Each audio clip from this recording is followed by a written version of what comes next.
ou que c'est une victoire qui va vraiment faire du bien pour le Barça. Une victoire difficile et avec un but de Sergio Ramos. Sergio Ramos qui fait gagner le Barça, c'est le métaverse, hein. On vit dans une époque où tout est possible. En tous les cas, on va essayer de débriefer cette victoire difficile du Barça 1-0 face à Séville.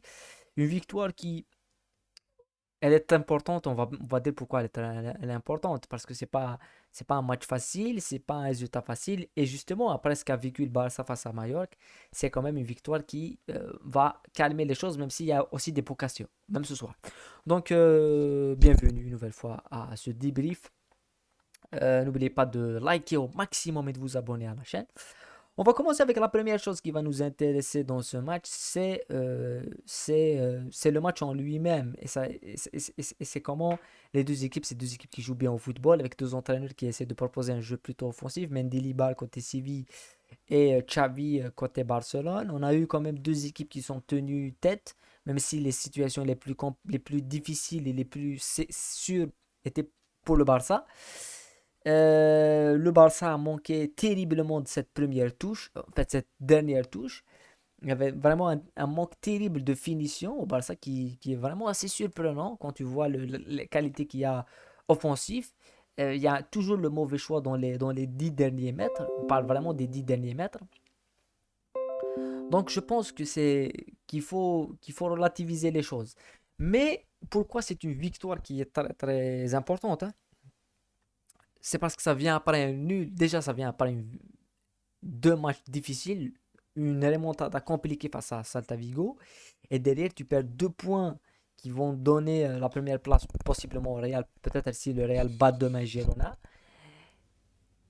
Donc, et tu as des doutes à la presse, Xavi, c'est ça qui est surprenant, c'est qu'on on a vite oublié où était le Barça, on a vite oublié quelles ont été les difficultés du Barça, on a vite oublié quels sont les problèmes financiers que vit le Barça et que le Barça revient de très très loin et gagne la Liga la saison passée, qu'on voit des journalistes dire ah mais c'est pas normal comment le Barça peut perdre des points. Oui, le Barça peut lâcher des points à Mallorca.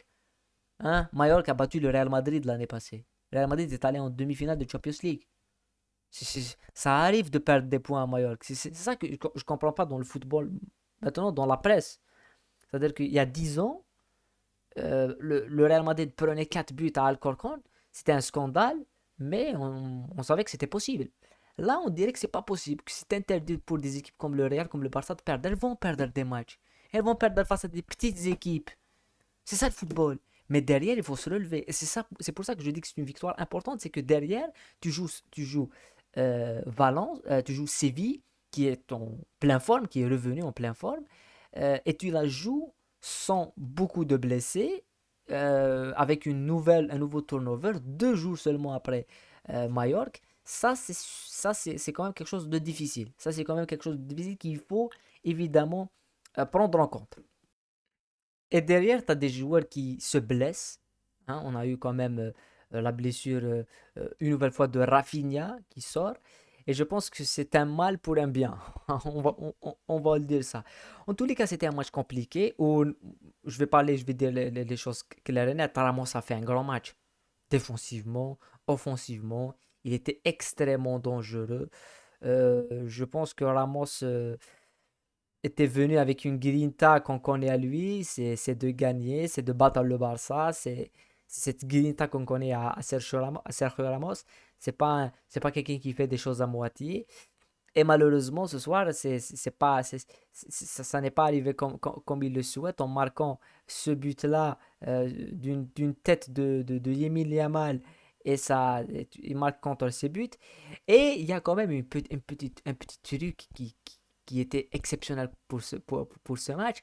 Et pour ça qu'on dit qu'il y a des petites histoires comme ça dans le football qui sont assez merveilleuses.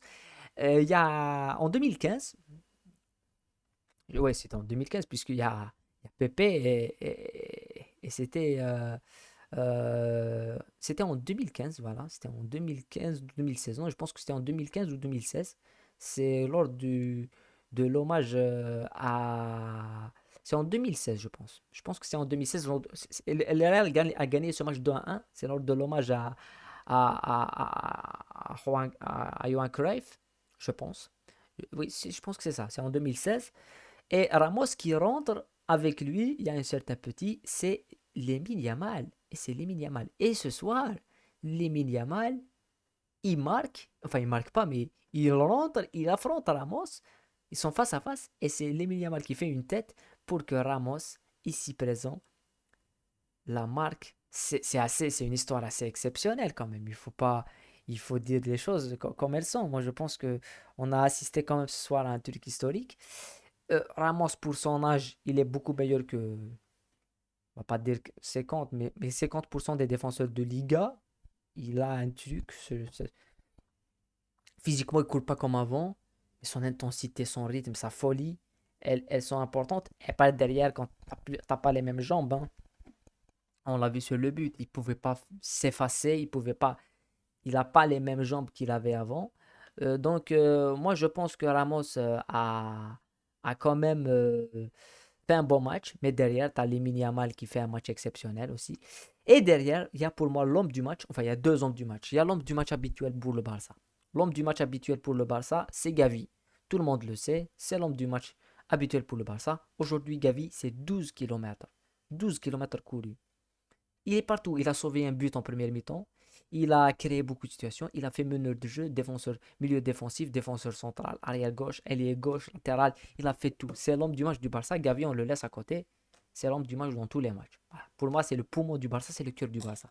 Mais l'homme du match ce soir, celui qui s'est fait révéler, mais il s'est révélé déjà avant, mais ce soir, je pense qu'il a pris beaucoup d'importance, c'est lui. C'est Fermin Lopez. Et lui, il a quand même, je sais pas, il a quelque chose. Et c'est ça que j'aime chez les petits qui viennent de l'académie. C'est pour ça qu'on parle souvent de formation, hein, qu'on parle de petites catégories. C'est-à-dire que c'est des joueurs qui sont fiables, premièrement. Parce que les autres joueurs, ils ont été. C'est ça le défaut de la formation. On va parler d'un défaut de la formation. Le défaut de la formation, c'est que le joueur, il s'habitue à un environnement. Et généralement, quand il sort de cet environnement, eh ben, il s'égare un peu. C'est très très rare qu'un joueur qui vient de Bordeaux, de centre de formation de Bordeaux, s'acclimate rapidement au Barça ou au Real. C'est difficile.